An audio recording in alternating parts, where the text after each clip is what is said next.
অন্তরে যেন কোনো মায়া মহব্বত সৃষ্টি না হয়, যদিও সেটা চেয়ারম্যানের ছেলে হয় তারপরেও।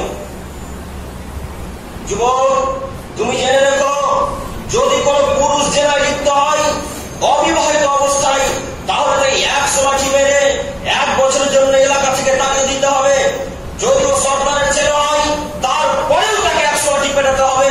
ও যদি মেম্বারের ছেলে হয় তারপরেও তাকে 100 লাঠি পেটাতে হবে। ও যদি প্রধানমন্ত্রীর ছেলে হয়, ও যদি মেম্বারের ছেলে হয়, এমএলএ, ওসি, ডিসি, যারই ছেলে হোক না কেন, এই পৃথিবীর সব থেকে যিনি বড় মানুষ তারও ছেলে যদি এই জেলায় লিপ্ত হয়, তারপরেও তাকে 100 লাঠি পেটাতে হবে। পেটানোর সময় দেখা যাবে না এ কার ছেলে, এ গরিবের ছেলে নাকি বড় লোকের ছেলে, এ ধনীর ছেলে নাকি চেয়ারম্যানের ছেলে, এটা দেখা যাবে না। তাকে নির্দ্বিধায় 100 লাঠি, যত শক্তি রয়েছে শরীরে সমস্ত শক্তি দিয়ে তাকে পেটাতে হবে। এটা আল্লাহ সুবহানাহু ওয়া তাআলার আদেশ। সম্মানিত উপস্থিতি, জেনার বিষয়টিকে কত জটিল ও কঠিন আমি আপনাকে কি করে বোঝাই। আল্লাহ সুবহানাহু ওয়া তাআলা এইভাবে পেশ করেছেন। আল্লাহ সুবহানাহু ওয়া তাআলা এইভাবে বলছেন, যদি কোনো পুরুষ নাকি জেনায় লিপ্ত হয় তাহলে তাকে 100 লাঠি পেটাও। 100 লাঠি পেটানোর পর তাকে 1 বছরের জন্য এলাকা থেকে তাড়িয়ে দাও। সম্মানিত উপস্থিতি, আপনাদেরকে কি করে বোঝাই জেনার বিষয়টি কত জটিল ও কঠিন। যদিও কোনো যুবক যুবতী জেনাকে খারাপ কাজ মনে করে না, যদিও কোনো যুবক যুবতী পুরুষ নারী জেনাকে খারাপ কাজ মনে করে না, এরা জেনাকে হালাল মনে করে নিয়েছে। এরা জেনাকে হালাল মনে করে নিয়েছে। ব্যভিচার নাকি হালাল মনে করে নেবে। আল্লাহ রাসূল সাল্লাল্লাহু আলাইহি সাল্লাম বলেছেন, আমার উম্মত নেশাদার দ্রব্য, গান বাজনা, রেশমি কাপড় এবং জেনাকে হালাল মনে করে নেবে। প্রমাণ আবু মালিক আশআরী রাদিয়াল্লাহু তাআলা আনহু থেকে বর্ণিত, তিনি বলেন, রাসূল সাল্লাল্লাহু আলাইহি সাল্লাম বলেছেন, লা ইয়াতিয়ান্না মিন উম্মতি আকওয়াম, অবশ্যই অবশ্যই আমার উম্মতের কিছু লোক ইয়াস্তাহিল্লুনা আল-হিলা আল হারিরা, রেশমি কাপড় এবং জেনা, মদ, গাঁজা, বিড়ি, সিগারেট, এই যত যাবতীয় জিনিস রয়েছে এই সমস্ত জিনিসকে আমার উম্মত হালাল মনে করে নেবে। বুখারী শরীফের হাদিস। সম্মানিত উপস্থিতি, তাই তো প্রতি বাড়িতেই জেনা হয়, তাই তো প্রতি বাড়িতেই মদ গাঁজা থাকে, তাই তো প্রতি বাড়িতেই মদ গাঁজা রয়েছে, তাই তো প্রতি বাড়িতেই জেনা হয়। রাসূল সাল্লাল্লাহু আলাইহি সাল্লাম 1450 বছর পূর্বে এই হাদিস বলে গেছে। আজও এই হাদিস গ্রন্থে পড়ে আছে। কোন মানুষের সামনে পেশ করার মনে করে না। যদি হয়তো পেশ করতো তাহলে মানুষ হয়তো ভয় করত, জেনা খারাপ কাজ হয়তো মনে করত। মানুষ তো মানুষের সামনে পেশ করে না, কি করে মানুষ বুঝবে জেনা খারাপ কাজ কি ভালো কাজ। সম্মানিত উপস্থিতি, জেনা খারাপ কাজ ভালো কাজ নয়, জেনা একেবারে নিকৃষ্ট পথ, একেবারে হারাম, টোটালি হারাম, পুরোপুরি হারাম। এর বিকল্প কোনো রাস্তাই নেই। জেনা যদি কোনো বিবাহিত অবস্থায় পুরুষ নারী জেনা করে তাহলে একে ইট দিয়ে পাথর দিয়ে মেরে ফেলতে হবে। এর পৃথিবীতে কোনো বাঁচার পথ নেই, এর বিকল্প কোনো রাস্তাই নেই। যদি কোনো পুরুষ নারী জেনায় লিপ্ত হয় বিবাহিত অবস্থায় তাহলে তাকে ইট দিয়ে পাথর দিয়ে মেরে ফেলতে হবে। এর বিকল্প কোনো রাস্তা নেই পৃথিবীর বুকে। প্রমাণ হচ্ছে মুসলিম শরীফের হাদিস। উবাদা বিন সামিত রাদিয়াল্লাহু তাআলা থেকে বর্ণিত, তিনি বলেন, রাসূল সাল্লাল্লাহু আলাইহি ওয়াসাল্লাম বলেছেন, খুদু আন্নি, হে পৃথিবীর মানব সম্প্রদায়, তোমরা আমার কাছ থেকে গ্রহণ করো। আল্লাহ রাসূল সাল্লাল্লাহু আলাইহি ওয়াসাল্লাম এই ভাষাটি 2 বার বললেন, খুদু আন্নি, হে পৃথিবীর মানুষ, তোমরা আমার কাছ থেকে গ্রহণ করো। কি গ্রহণ করবে? কদ জাআলাল্লাহু লাহুন্না সাবিলা, তোমাদের জন্য আল্লাহ সুবহানাহু ওয়া তাআলা যে আইন বিধানকে নাযিল করেছেন তা তোমরা গ্রহণ করো। কি আইন বিধান নাযিল করেছেন আল্লাহ সুবহানাহু ওয়া তাআলা? তিনি বলেন, আল বিকরু বিল বিকরে জাউদুমিয়াতিন তাগিবু সামা, যদি কোনো অবিবাহিত অবস্থায় পুরুষ নারী জেনায় লিপ্ত হয় তাহলে তাকে 100 লাঠি মেরে 1 বছরের জন্য এলাকা থেকে তাড়িয়ে দিতে হবে। তিনি বলেন, আস-সাইয়্যিবু বিস-সাইয়্যিব ওয়ার-রাজম, যদি কোনো পুরুষ নারী বিবাহিত অবস্থায় জেনায় লিপ্ত হয় তাহলে তাকে ইট দিয়ে পাথর দিয়ে মেরে ফেলতে হবে। তার বাঁচার কোনো পথ নেই এই পৃথিবীর বুকে, তাকে মেরে ফেলতেই হবে। যদি কোনো পুরুষ নারী বিবাহ করার পর জেনায় লিপ্ত হয় তাহলে তাকে ইট দিয়ে পাথর দিয়ে মেরে ফেলতে হবে। মুসলিম শরীফের হাদিস। এতে বিন্দু মাত্র সন্দেহের কোনো অবকাশ নেই। সম্মানিত উপস্থিতি, এ দেশের লাখো যুবককে ইটের পাথর দিয়ে মেরে মেরে মেরে ফেলতে হবে। এ দেশের লাখো ভাবিকে ইটের পাথর দিয়ে মেরে মেরে মেরে ফেলতে হবে। এ দেশের লাখো যুবককে 100 লাঠি পিটিয়ে এই দেশ থেকে, এই এলাকা থেকে 1 বছরের জন্য তাড়িয়ে দিতে হবে। এ দেশের লাখো নারীকে 100 লাঠি পেটাতে হবে। শোনো যুবক, তুমি কি করে জেনা লিপ্ত হতে গেলে? তুমি তো মুসলিম, তুমি তো মুসলিমের বাচ্চা।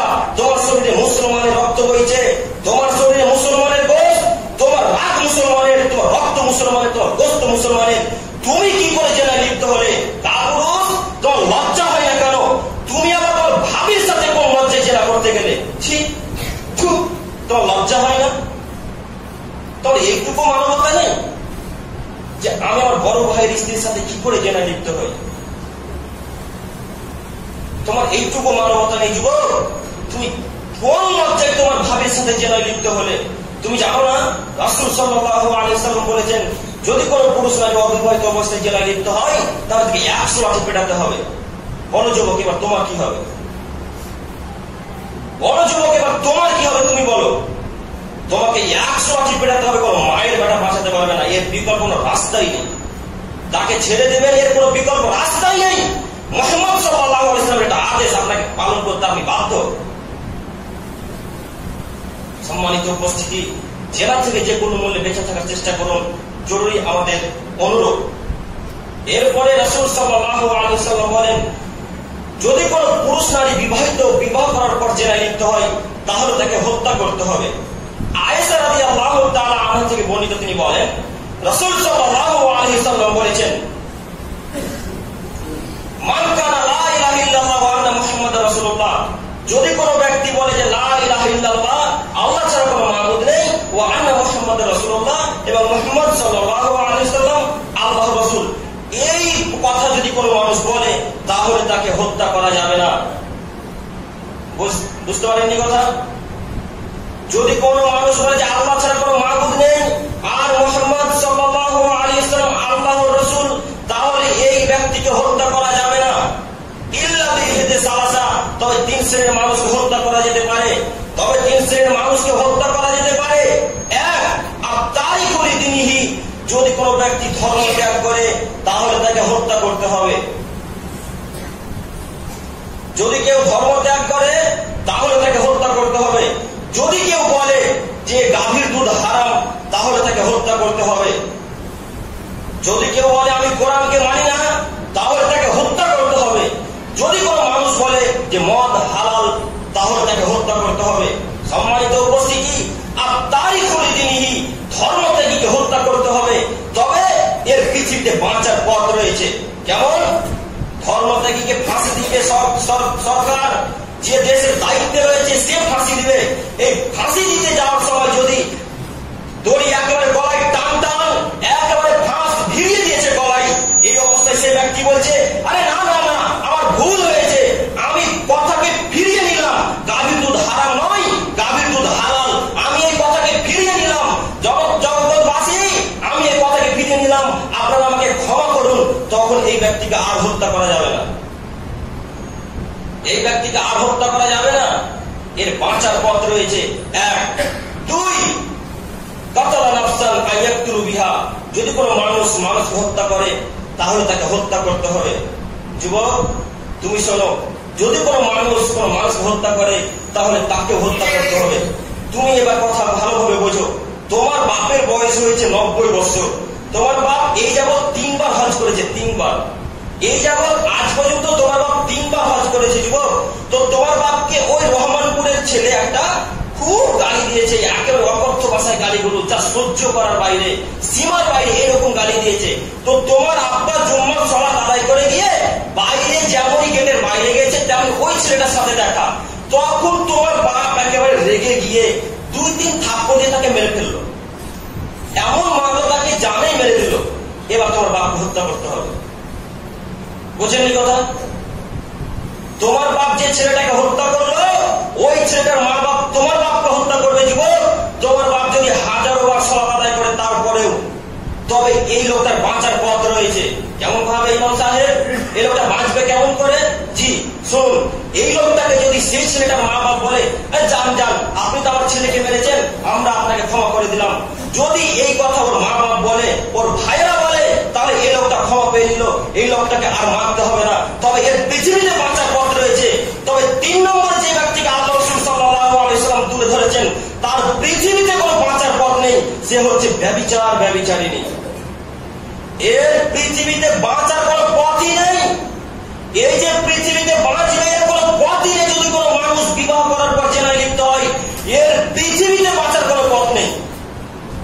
সম্মানিত উপস্থিতি, 3 শ্রেণীর মানুষকে হত্যা করা যেতে পারে। তার 1 শ্রেণীর মানুষ হচ্ছে ধর্মত্যাগী। 2, যদি কোনো মানুষকে হত্যা করে তাহলে তাকে হত্যা করতে হবে। 3, যদি কোনো পুরুষ নারী বিবাহ করার পর জেনায় লিপ্ত হয় তাহলে তাকে হত্যা করতে হবে। এই 3 নম্বর ব্যক্তির বাঁচার কোন পৃথিবীতে পথ নেই। সম্মানিত উপস্থিতি, বলছিলাম এই জেনা একটি নিকৃষ্ট পথ। এই জেনা থেকে বেঁচে থাকার চেষ্টা করুন।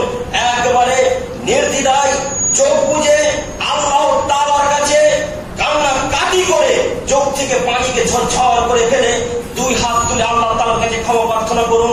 আল্লাহ, এতদিন যাবত যা ভুল করেছি, এতদিন মানুষের সাথে, অন্য নারীর সাথে আমি জেনা করেছি, আল্লাহ তুমি আমাকে ক্ষমা করো। তুমি একবার বলো, তোমার গুনাহ আল্লাহ সুবহানাহু ওয়া তাআলা ইনশাআল্লাহ ক্ষমা করে দেবেন। তুমি শুধু একবার কান্নাকাটি করো, তুমি আজকে কান্নাকাটি করো, ইনশাআল্লাহ তুমি যদি আজকে তওবা করে মৃত্যুবরণ করো, তোমার জান্নাত হবে, ইনশাআল্লাহ তোমার জান্নাত হবে। সম্মানিত উপস্থিতি, আল্লাহ সুবহানাহু ওয়া তাআলা যেন আমাদেরকে এই জেনা থেকে বেঁচে থাকার তৌফিক দান করে। সকলে বলুন আল্লাহুম্মা আমিন।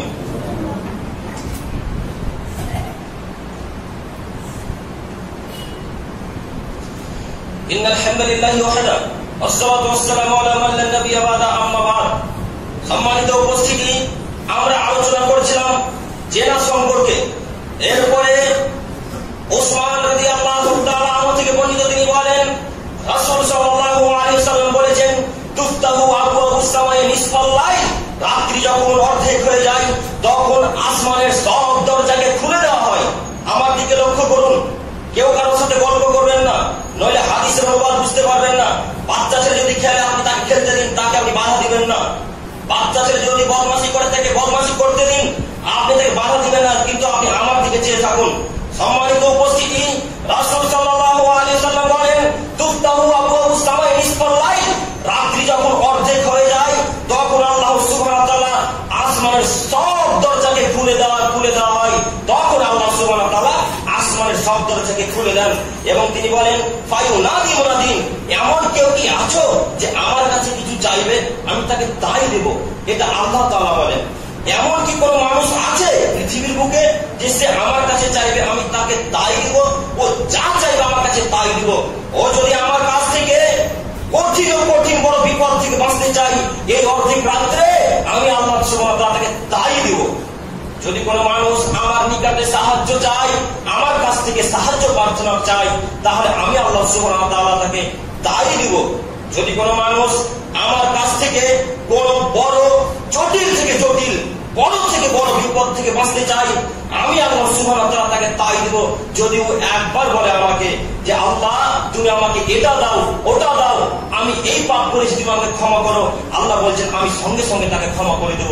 তবে শুনুন, যদি কোনো মানুষ জেনার সম্পর্ক থাকে, যদি কোনো মানুষের জেনার সাথে সম্পর্ক থাকে, আল্লাহ সুবহানাহু ওয়া তাআলা তার দোয়া কবুল করবেন না। বুঝেননি কথা? যদি কোনো মানুষের এখনো জেনার সম্পর্ক রয়েছে আর ও প্রতিদিন রাত্রে তাহাজ্জুদের সালাত আদায় করে, 2 চোখের পানি মানে না, বুক ভিজে দাড়ি ভিজে যায়, এইভাবে প্রতিদিন রাত্রে কান্নাকাটি করে তাহাজ্জুদের সালাতে, আবার যেমন সকাল হয় অন্য নারীর সাথে ফোনে গল্প ব্যস্ত হয়, এ যুবক তুমি যতই কান্নাকাটি করো তোমার দোয়া আল্লাহ তাআলা কবুল করবেন না। রাসূল সাল্লাল্লাহু আলাইহি ওয়াসাল্লাম বলেছেন, যদি কোনো পুরুষের অবৈধ সম্পর্ক থাকে আর আমার কাছে যদি দিন রাত কান্নাকাটি করে ক্ষমা চাই, আমি আল্লাহ সুবহানাহু ওয়া তাআলা তার দোয়া কবুল করব না। এ কথা মুহাম্মদ সাল্লাল্লাহু আলাইহি ওয়াসাল্লাম বলেন।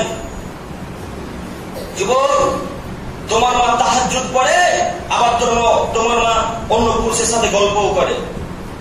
তোমার মা দিনের বেলায় খুব সুন্দর বোরকা পরে বাইরে যায়, আবার তোমার মা ঘরে এসে ফোন লাগায়। তোমার মাকে তুমি বলে দিও, মা ইমাম সাহেব এইভাবেই বলেছে,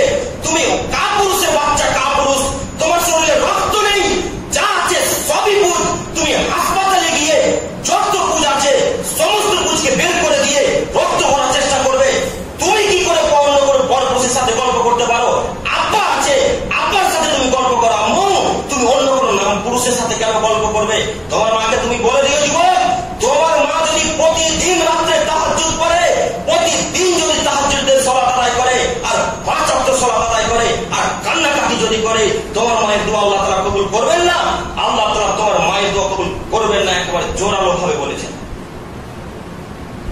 তোমার মায়ের দোয়া কবুল করবেন না, তোমারও দোয়া কবুল করবেন না। কেন?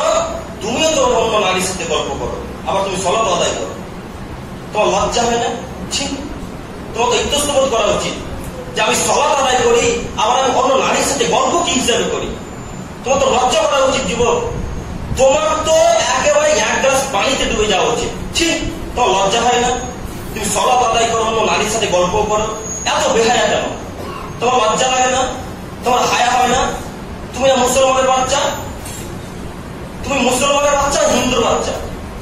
আরে হিন্দুর বাচ্চারা সালাত আদায় করে না যুবক, খ্রিস্টানের বাচ্চারা সালাত আদায় করে না, ইহুদির বাচ্চারা সালাত আদায় করে না, নাসারার বাচ্চারা সালাত আদায় করে না। তুমি যে সালাত আদায় করেছো, তুমি মুসলমান ঘরে জন্মগ্রহণ করেছো, তুমি নিজেই বলো আমি মুসলিম না হিন্দু, বলো। রাসূল সাল্লাল্লাহু আলাইহি ওয়াসাল্লাম বলেছেন, মান তারাকা সালাতা মুতাআম্মিদান ফাকাদ কাফারা। যদি কোনো মানুষ সালাত আদায় না করে তাহলে সে কাফের। যদি কোনো মানুষ সালাত আদায় না করে তাহলে সে কাফের। যদি কোনো মানুষ সালাত আদায় না করে সে কাফের। যে সালাত আদায় করে না সে নিশ্চিত কাফের। যে সালাত আদায় করে না সে নিশ্চিত কাফের। যে সালাত আদায় করে না সে নিশ্চিত কাফের, অবধারিত কাফের, অবশ্যই কাফের। কোন মায়ের কথা থেকে বলতে পারবে না সে মুসলিম। মুসলমান মানে 5 ওয়াক্ত সালাত আদায় করবে, মুসলমান মানে মুখে দাড়ি থাকবে, মুসলমান মানে মায়ের কথা শুনবে, মুসলমান মানে জেনা থেকে বেঁচে থাকবে, মুসলমান মানে প্যান্ট টাকুনের উপরে থাকবে। যে সমস্ত কাপুরুষের বাচ্চা কাপুরুষ এখন পর্যন্ত মুখে দাড়ি রাখে না, এরা মুসলিম নয়। যে সমস্ত কাপুরুষের বাচ্চা কাপুরুষ এখন পর্যন্ত প্যান্ট টাকুর নিচে পড়ে, এরা মুসলমান নয়। যে সমস্ত কাপুরুষের বাচ্চা কাপুরুষ এখন পর্যন্ত সালাত আদায় করে না, এরা মুসলিম নয়, এরা কাফের। দেখি কোন মায়ের বেলা এই কথার মধ্যে কোনো কিছু ঢোকাতে পারে কিনা। রাসূল সাল্লাল্লাহু আলাইহি ওয়াসাল্লাম বলেছেন, মান তারাকা সালাতান মুতাআম্মিদান ফাকাদ কাফারা। যদি কোনো মানুষ সালাত আদায় না করে তাহলে সে কাফের। যদি কোনো মানুষ সালাত আদায় না করে তাহলে সে কাফের। যদি কোনো মানুষ সালাত আদায় না করে তাহলে সে কাফের। এই কাফেরের সাথে তুমি কিভাবে চলাফেরা করো যুবক? যে সালাত আদায় করে না তুমি তার সাথে সম্পর্ক নষ্ট করে দাও। যে সালাত আদায় করে তার সাথে সম্পর্ক নষ্ট করে দাও। তোমার এইরকম যুবক তোমার প্রয়োজন নেই, আমারও প্রয়োজন নেই। সম্মানিত উপস্থিতি, আমরা আলোচনা করছিলাম জেনা সম্পর্কে। রাসূল সাল্লাল্লাহু আলাইহি ওয়াসাল্লাম বললেন, যদি কোনো মানুষ জেনায় লিপ্ত হয় তাহলে তার কোনো দোয়া এবার কোনো দোয়া কবুল হবে না। একথা মুহাম্মদ সাল্লাল্লাহু আলাইহি ওয়াসাল্লাম বলেন। সম্মানিত উপস্থিতি, যদি কোনো পুরুষ নারী জেনায় লিপ্ত হয় তাহলে তাদের ভয়াবহ দৃশ্য যে কত কঠিন হবে এটা আমি আপনাকে একটু পরে বলবো। তবে এর আগে আরেকটি কথা, আব্দুল্লাহ ইবনে যায়েদ রাদিয়াল্লাহু তাআলা আনহু থেকে বর্ণিত, তিনি বলেন রাসূল সাল্লাল্লাহু আলাইহি ওয়াসাল্লাম বলেছেন, ইন্না আখাফু মা আখাফু আলাইকুম। আমি আমার উম্মতের উপর সবথেকে বেশি ভয় করি দুইটি জিনিস নিয়ে। আমি আমার উম্মতের উপর, মুহাম্মদ সাল্লাল্লাহু আলাইহি ওয়াসাল্লাম বলেন, আমি আমার উম্মতের উপর সবথেকে বেশি ভয় করি দুইটি জিনিস নিয়ে। ও পৃথিবীর বাসী, তোমরা শুনে রেখো, জেনে রেখো, মনে রেখো, আমি আমার উম্মতের উপর সবথেকে যেটা জিনিস নিয়ে ভয় করি সেই দুটি জিনিস হচ্ছে, আমার উম্মত আলাইকুমুস জিনা, জিনাতে লিপ্ত হবে, ও শাহওয়াতুল খাফিয়া, আমার উম্মত গোপন পাপে লিপ্ত হবে।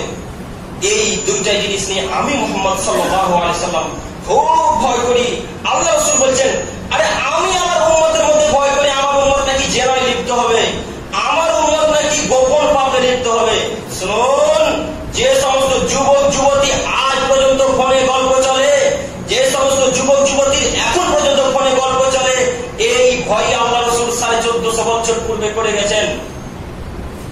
প্রতি বাড়িতেই জেনা, প্রতি ঘরেই জেনা, প্রায় ঘরে গান বাজনা, প্রায় ঘরে হারাম কাজ, প্রায় ঘরে জেনা, প্রায় ঘরে হারাম কাজ। সম্মানিত উপস্থিতি, রাসূল সাল্লাল্লাহু আলাইহি ওয়াসাল্লাম বলেছেন, আমার উম্মত গোপন পাপে লিপ্ত হবে। গোপন পাপ কি? ইমাম সাহেব, আমরা তো গোপন পাপ বুঝতে পারলাম না। ও গোপন পাপ বুঝেন না? আমার দিকে লক্ষ্য করুন। এই যে মোবাইল, এই মোবাইলে 20 বছর আগের মানুষ জানতো না যে মোবাইলে এত খারাপ কাজ হবে, জানতো? 20 বছর আগে মানুষ জানতো না যে এই মোবাইলে এত খারাপ কাজ হবে। এর আজ থেকে নিয়ে 20 বছর পর, 40 বছর পর যত যন্ত্র বের করবে আরো খারাপ কাজের, তা আল্লাহ তাআলা জানেন, আমি বলতে পারছি না।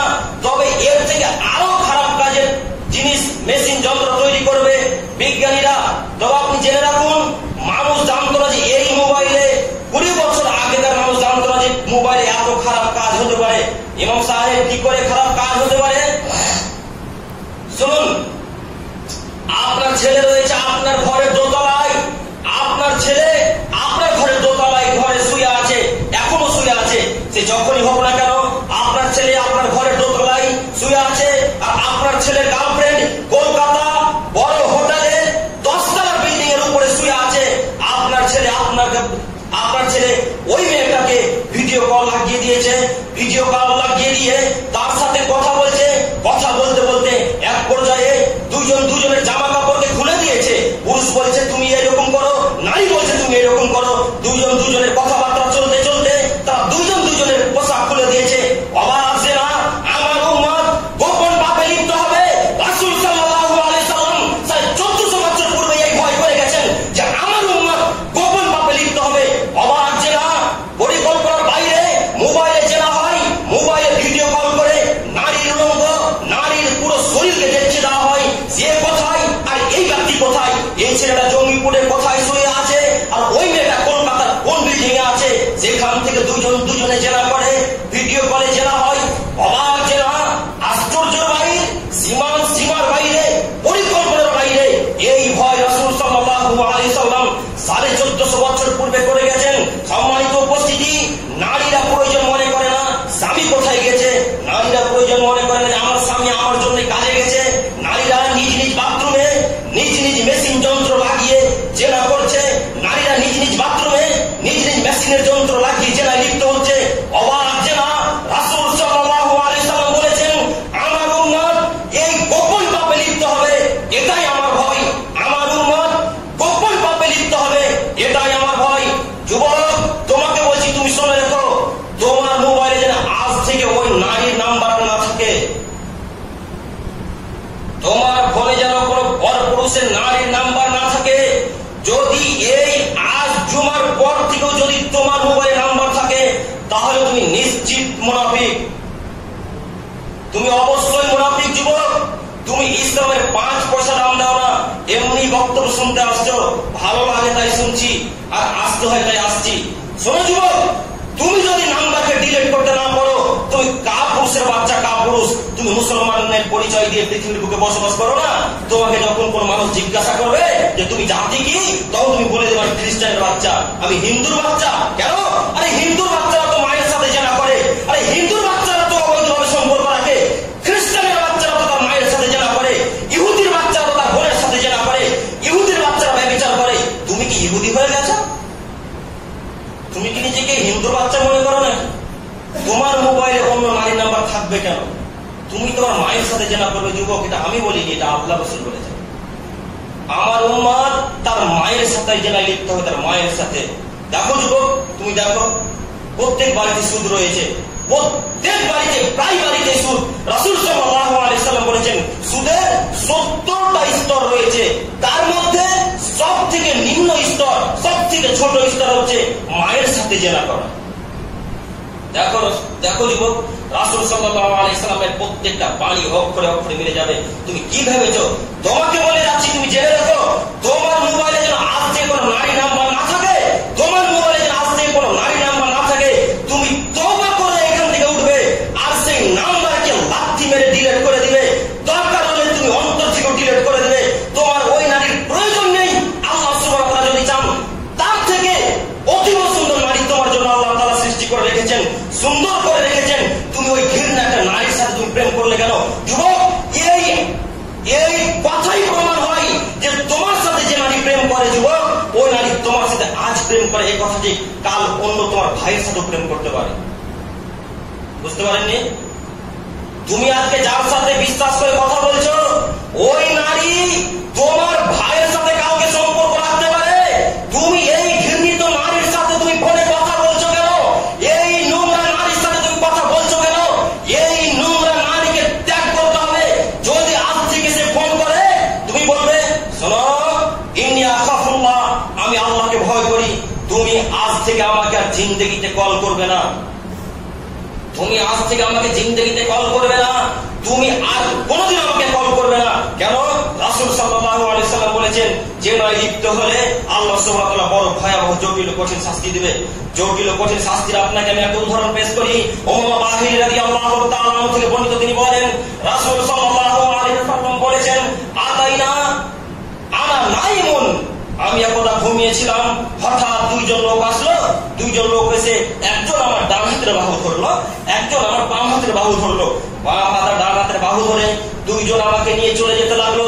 যেতে যেতে যেতে আনা কওমিন, হঠাৎ দেখি অনেক লোক, লোকে হাঁটে না, ভিড় মানে না, অনেক লোক, যেখানে অনেক মানুষ। আসাদু সাইয়ান ইত্তেফাকান, ফুলে ভেবে একেবারে উঁচু উঁচু হয়ে আছে, মোটা মোটা হয়ে আছে, ফুলে ভেবে একেবারে উঁচু উঁচু হয়ে আছে, মোটা মোটা হয়ে আছে। অন্তানা হুরিহান, দুর্গন্ধে টিকা যায় না, এত দুর্গন্ধ, মনে হচ্ছে এরা যেন গণশৌচালয়, মনে হচ্ছে এরা যেন গ্রামের টয়লেট, মনে হচ্ছে এরা যেন পায়খানা বাথরুম। কানা মারাহিমুল মারাই, কানা ইয়াহুম মারাহিমুল মারাহিদ, মনে হচ্ছে এরা যেন গণশৌচালয়, দুর্গন্ধে টিকা যায় না। আমি জিজ্ঞাসা করলাম, কুলতু মান হাউলা ইয়া জিবরাইল, জিবরাইল এরা কারা? আমি জিবরাইলকে জিজ্ঞাসা করলাম, জিবরাইল এরা কারা? তখন জিবরাইল আলাইহিস সালাম বললেন, ওহ মুসলিমা, আল্লাহ রাসূল, এরা হচ্ছে ব্যভিচার, ব্যভিচারিণী।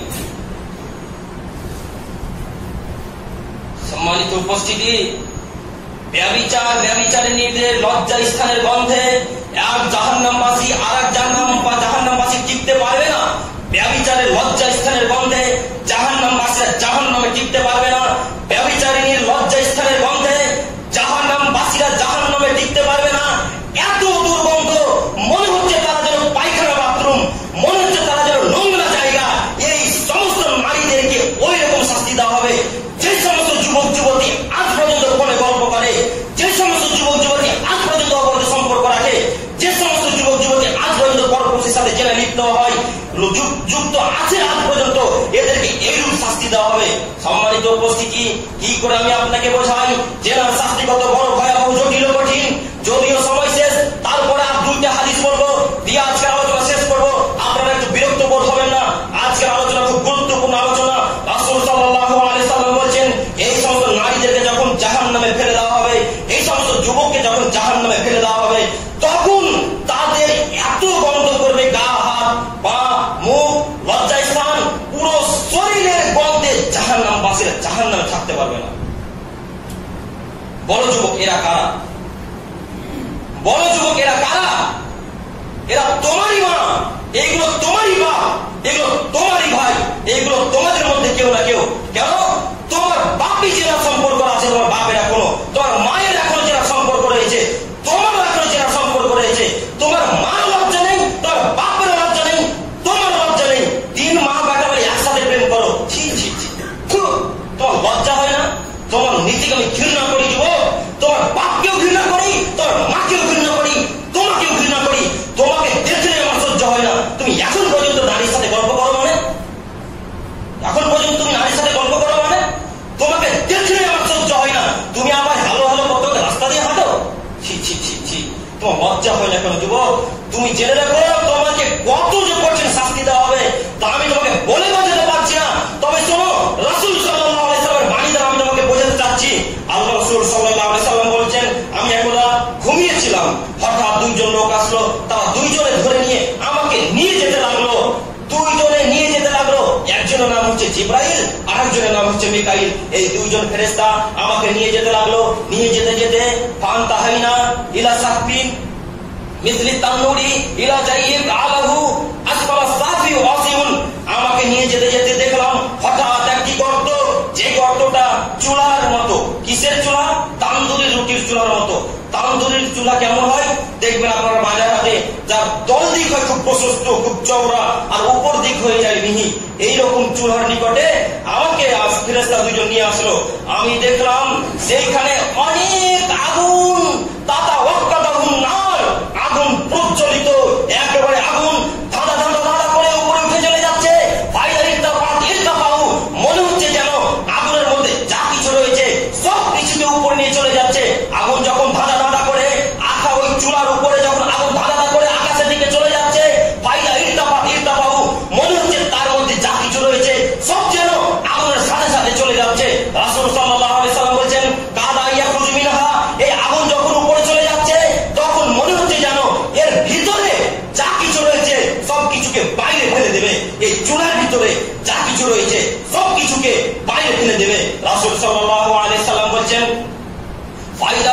ফিহা, এই চুলার আগুন যখন কমে যাচ্ছে তখন আবার সেই আসমানের দিক থেকে যত আগুন উপরে উঠেছিল সমস্ত আগুন সেই গর্তের দিকে আবার চলে আসছে। ফাইদা রাজাউ ফিহা ওয়া রিজালুন ওয়া নিসাউন ওয়া উরাতুন, তাতে আছে যুবক, তাতে আছে যুবতী উলঙ্গ অবস্থায়, তাতে আছে পুরুষ, তাতে আছে নারী উলঙ্গ অবস্থায়, তাতে আছে যুবক, তাতে আছে যুবতী উলঙ্গ অবস্থায়। উলঙ্গ অবস্থায় একে অপরকে এইভাবে জড়িয়ে জমা ধরে আছে, যেমন তুমি পার্কে গিয়ে দুজন দুজনকে জমা ধরে থাকো। যুবক, তোমাকে বলছি তুমি লজ্জা করো না? তোমাকে আমি ভয় পাই না, তোমার বাপকেও ভয় পাই না, তুমি জেনে রেখো। তোমার আমি উপকারের জন্য এসেছি, তোমার 14 গোষ্ঠীকে আমি ভয় পাই না, তুমি জেনে রেখো। রাসূল সাল্লাল্লাহু আলাইহি সাল্লাম বলছেন এইভাবে দুইজন দুজনকে জমা ধরে আছে, হঠাৎ দেখি আগুনগুলো একেবারে ধাঁধা করে আসমানের দিকে চলে যাচ্ছে। আবার যখন আগুন কমে যাচ্ছে তখন খালের দিকে, সেই গর্তের দিকে আবার চলে আসছে যত যুবক যুবতী সেই গর্তের ভিতরে ছিল, চুলার ভিতরে ছিল। আমি জিজ্ঞাসা করলাম, কুলতু মান হাউলা ইয়া জিবরাইল, জিবরাইল এরা কারা? আমি জিজ্ঞাসা করলাম, জিবরাইল এরা কারা? জিবরাইল আলাইহিস সালাম বললেন, ও মুসলমান আল্লাহ রাসূল, এরা হচ্ছে ব্যভিচার ব্যভিচারিণী বড় যুবকেরা। কারা বড় যুবকেরা? কারা? এই রূপ শাস্তি ব্যভিচার ব্যভিচারিণীকে দেওয়া হবে, পুরুষ নারীকে দেওয়া হবে, তোমার মাকে, তোমার বাপকে, তোমার ভাইকে, তোমার 14 গোষ্ঠীকে দেওয়া হবে। তুমি বাড়ি গিয়ে খোঁজ নাও, তুমি তোমার মায়ের কল লিস্ট চেক করো, দেখো তোমার মা পরপুরুষের সাথে গল্প করে কিনা। দেখো, তুমি চেক করো, তুমি তোমার ভাইয়ের কল চেক করো, দেখবে তোমার ভাই অন্য পরপুর নারীর সাথে গল্প করে কিনা। যুবক, তুমি জেনে রাখো, পৃথিবীর বুকে তুমি যতদিন বাঁচবে পুরুষ হয়ে বাঁচার চেষ্টা করো, কাপুরুষের পরিচয় দিয়ে বেঁচো না। যদি কোনো পুরুষ নারী বিবাহিত অবস্থায় জেনে লিপ্ত হয়, তার পৃথিবীতে বেঁচে থাকার কোনো পথ নেই, পৃথিবীতে বেঁচে থাকার কোনো আশা নেই। এই পৃথিবী থেকে তাকে হটকে দিতে হবে। প্রমাণ প্রমাণ দেখুন, আজকের আলোচনার শেষ হাদিস রাসূল সাল্লাল্লাহু আলাইহি সাল্লামের খিদমতে রাসূল সাল্লাল্লাহু আলাইহি সাল্লামের একজন নারী যা ইমরাতুন মিন গামিদিন, একজন গামিদী বংশের নারী আল্লাহ রাসূলের কাছে আসলেন। আল্লাহ রাসূলের কাছে এসে আল্লাহ রাসূলকে বলছেন, তাহিরনি ইয়া রাসূলুল্লাহ, আল্লাহ রাসূল আপনি আমাকে পবিত্র করুন, আল্লাহ রাসূল আপনি আমাকে পবিত্র করুন। রাসূল সাল্লাল্লাহু আলাইহি সাল্লাম বলেন, ইরজিই ফাস্তাগফিরুল্লাহ ওয়া তুবু ইলাইহি, তুমি বাড়ি ফিরে যাও, আল্লাহর কাছে তওবা করো, তুমি বাড়ি ফিরে যাও, আল্লাহর কাছে তওবা করো। সেই নারী বললেন, আনতুরিদু আনতারাদাতনি কামা রাদাতা মাইদিন মালিক, আল্লাহ রাসূল আপনি কি আমাকে মাইজিনে মালিকের মতো ফিরিয়ে দিতে চাচ্ছেন? আপনি কি আমাকে মাইজিনে মালিকের মতো ফিরিয়ে দিতে চাইছেন? মাইজিনে মালিকের যেমন আপনি বিচার করেননি, তেমন কি আপনি আমাকে মাইজিনে মালিকের মতো ফিরিয়ে দিতে চাইছেন? আল্লাহ রাসূল শুনুন, আমার এই পেট উঁচা হয়েছে না অবৈধ সম্পর্কে, আমার পেটে সন্তান এসেছে অবৈধ সম্পর্কে করার কারণে, অতএব আপনি আমাকে পবিত্র করুন। তখন রাসূল সাল্লাল্লাহু আলাইহি সাল্লাম বলছেন, আরে সত্যি তোমার পেট অবৈধ সম্পর্কে উঁচা হয়েছে? তখন নারী বলছেন, জি আল্লাহ রাসূল, আমি জেনা করার পর আমার পেটে বাচ্চা এসেছে। তখন রাসূল সাল্লাল্লাহু আলাইহি সাল্লাম বললেন, ইরজিই বাড়ি ফিরে যাও, তোমার বাচ্চা যখন প্রসব করবে তখন তুমি আমার কাছে আসবে, আমি তোমার বিচার করে দেবো। রাসূল সাল্লাল্লাহু আলাইহি সাল্লামের বাণী দ্বারা বোঝা যায়, মুসলিম শরীফের এক হাদিসে বর্ণনা আছে, রাসূল সাল্লাল্লাহু আলাইহি সাল্লামের নিকটে সেই নারী চলে এলো। মুসলিম শরীফের বর্ণনায় আছে, সেই নারীটির বাচ্চা যেমনই হয়েছে একটা নেকড়াতে করে জড়িয়ে তাকে জড়িয়ে আল্লাহ রাসূলের কাছে উপস্থিত।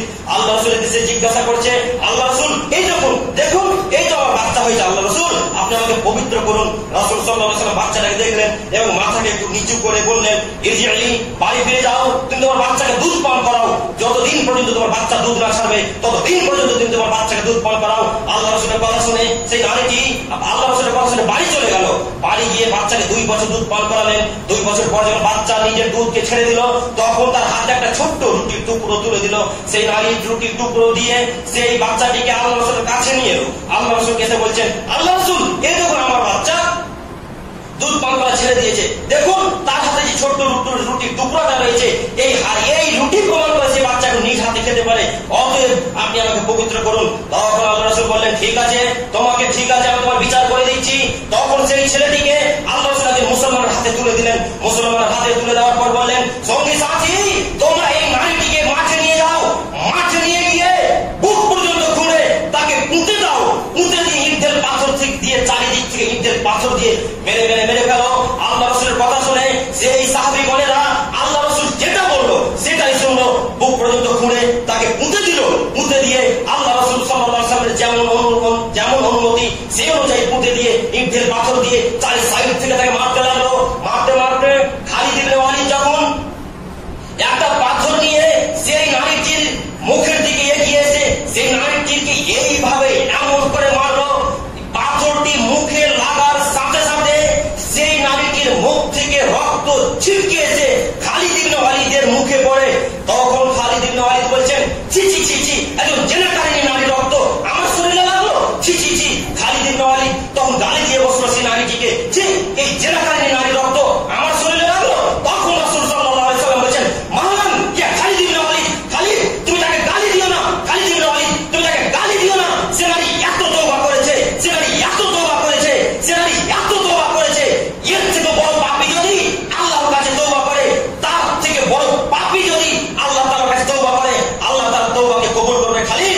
তাকে গালি দিও না।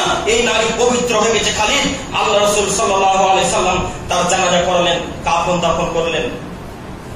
এই হাদিস দ্বারা আমি আপনাকে বোঝাতে চাইলাম কি, আর আপনি বুঝলেন কি? আমি আপনাকে বুঝাতে চাইলাম কি, আপনি বুঝলেন কি? রাসূল সাল্লাল্লাহু আলাইহি সাল্লাম পৃথিবীর সবথেকে পাওয়ারফুল শক্তিশালী মানুষ।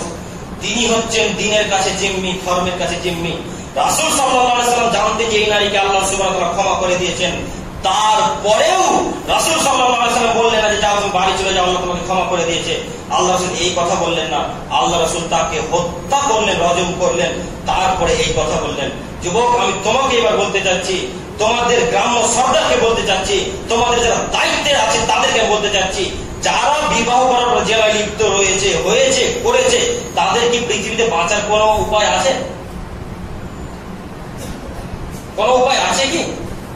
পৃথিবীতে এদের কোন বাঁচার উপায় নেই। যে সমস্ত যুবক যুবতী জেনা করেছে তাদেরকে হত্যা করতে হবে বিবাহ করার পর। সম্মানিত উপস্থিতি, এই হাদিসকে পেশ করে আমি আপনাদের সামনে বলতে চাচ্ছি, আপনার জেনা থেকে বিরত থাকার চেষ্টা করুন। জেনা একটা নিকৃষ্ট পথ, জেনা একটা খারাপ কাজ, জেনা একটা নোংরা কাজ, জেনা একটা অবৈধ সম্পর্ক। এই অবৈধ সম্পর্কে ত্যাগ করার চেষ্টা করুন। সম্মানিত উপস্থিতি, এখান থেকে বক্তব্য করলাম। বলা ভাষার মধ্যে যদি হয়ে থাকে ভুল ত্রুটি ক্ষমা প্রার্থী। পরিশেষে দোয়া করি, হে প্রভু দয়াময়, তুমি আমাদের সকলকে এই নিকৃষ্ট পথ থেকে বাঁচার তৌফিক দান করো। সকলে বলুন আল্লাহুম্মা আমিন। পরিশেষে দোয়া করি, হে প্রভু দয়াময়, তুমি আমাদের সকলকে এই জেনা থেকে বাঁচার তৌফিক দান করো। সকলে বলুন আল্লাহুম্মা আমিন।